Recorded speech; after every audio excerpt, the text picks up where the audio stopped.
Today we'll be looking at Minipiezes game, I500 Elo player. We'll be looking at where he went wrong and how can we fix it. So let's dive in. So white start with pawn to e4.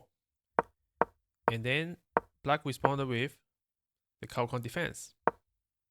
So they trade the bishop off and white is ready to castle. Okay. And then black developed his bishop. Now, this is not an ideal situation because if the knight try to develop next, it cannot move to f6, it will get taken by the pawn. If you try to develop onto h6, the opponent's bishop can just sack it, and then if you take with the pawn, then you just have double pawns on the edge, and your king cannot castle safely because you have a semi-open file on the g file. So let's continue. Oops. So these pieces is only defended once, but it's attacked twice. So you need to take 3 pieces because the opponent blunder. And black decided to not take it, and so they double up the pawn. And now black is trying to castle queenside because the kingside is no longer safe. And the opponent decided to offer up a pawn. Now black should take it, but black decided not to take. Okay? And then black decided to castle.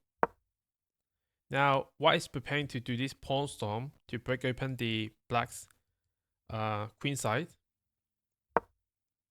And black decided to hide his king closer to the corner.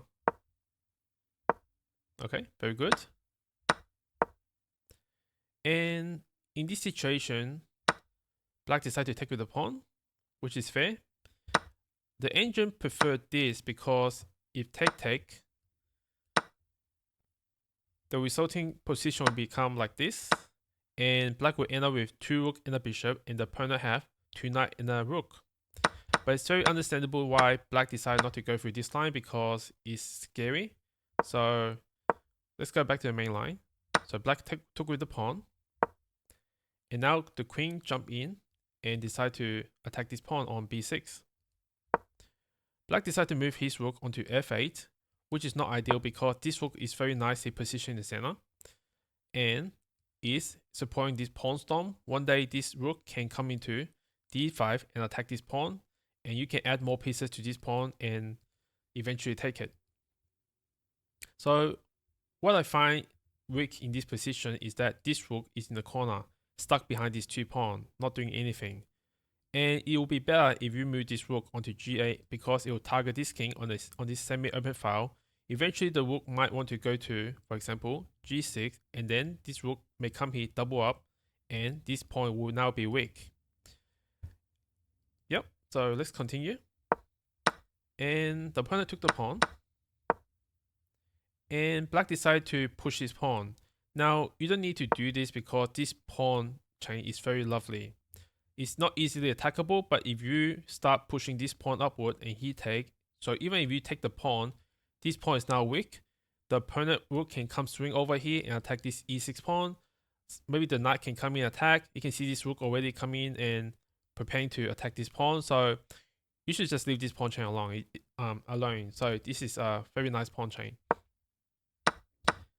And the opponent decided to bring his knight into the attack. And black decided to move his bishop to e7.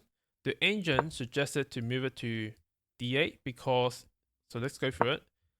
The rook is now trapped.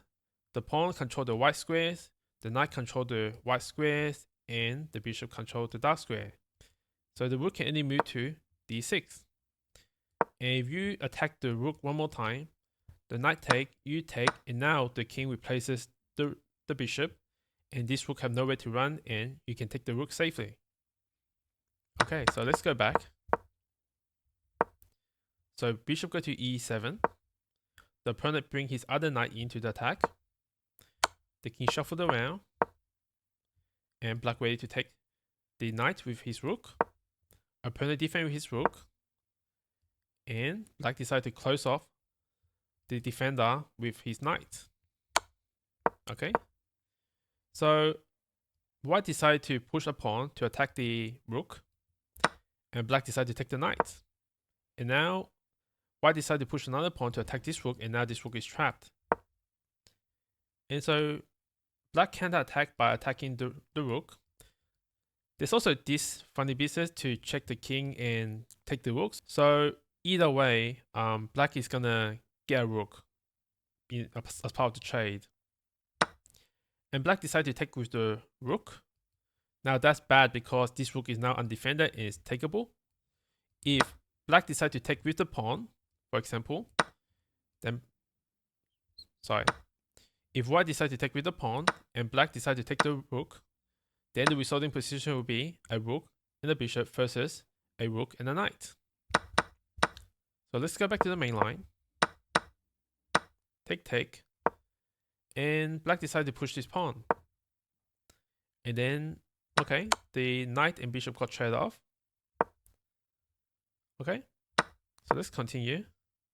So now the rook come alive, attacking these pawns. Check. The king come closer to the center. Now I may have preferred going to the other side, even though the agent preferred to go on to the left. It's because these pawns are weak, and if the king is on the right side, then these pawns can never really queen so easily. Whereas on the left side, these pawns is targeted by our rook. Our rook have a lot of mobility to grab those pawns, and so does our knight. So let's continue back into the main line. Check. So white decided to offer 2 pawns for the 1 edge pawn, so fixing our pawn structure, I suppose. Oh, white decided to move his king to the corner. Now normally in endgame, you should bring the king closer to the center, because if the king doesn't come forward to charge for the attack, the soldiers will not follow. So hiding in the corner is not good. Now black decided to bring his knight into the attack, attacking the rook. Okay, check. The rook gets traded off, so now white decided to bring his coward king from the corner back into the attack. Now black decided to go on the right side, so I assume his intention is to go and grab these pawns. Now I wouldn't think this is a good idea, because if you go for this, then surely white will try to march his pawn on the left side, and with the support of his king, grab this pawn and trying to queen. Then your knight will end up going on the other side. So if you do the math, just going back 1 square, this king is only 3 moves away from grabbing this pawn, but it's around 1, 2, 3, 4, 5 to grabbing all the pawns on the right side. It'll be best if the king stay on the left side, blockading this king and the pawn, and then let the knight do the work of grabbing these pawns on the right. The knight just closer anyway. So let's continue. Okay. And as I was saying, this was white's plan. Okay. So now this knight is not very easily attacking this pawn. So yeah, so black does a desperate attempt to win the pawn by setting up a tactic, which white fought for.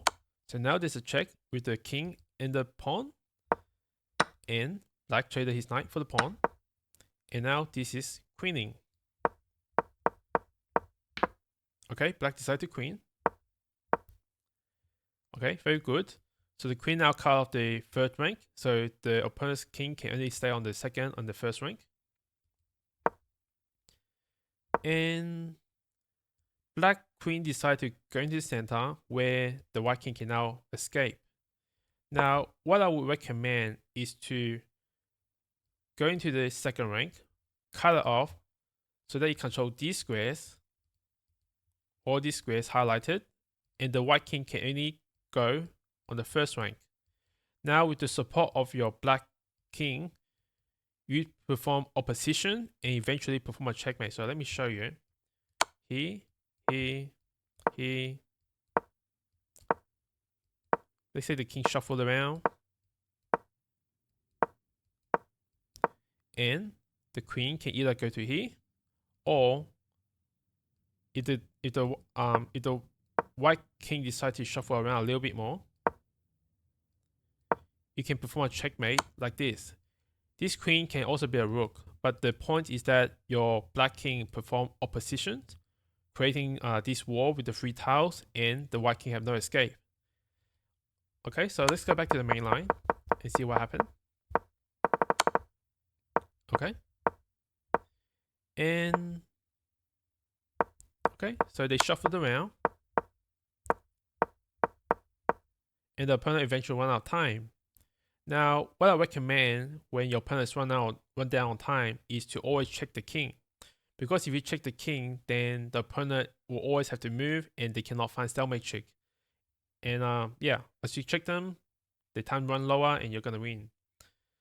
Okay, so that's the game.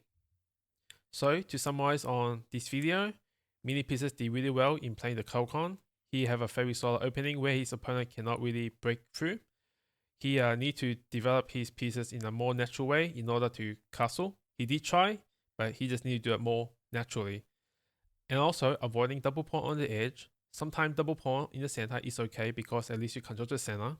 If your opponent is offering 3 pieces, you need to take them. You just got to capitalize on it. Also, know your king and queen endgame. If your opponents are down on time, make sure that you keep checking them so that you avoid stalemating, and at the same time keep running down his clock. So I hope you enjoyed this video, and if you like it, please leave a like and subscribe, and I hope to see you in the next one.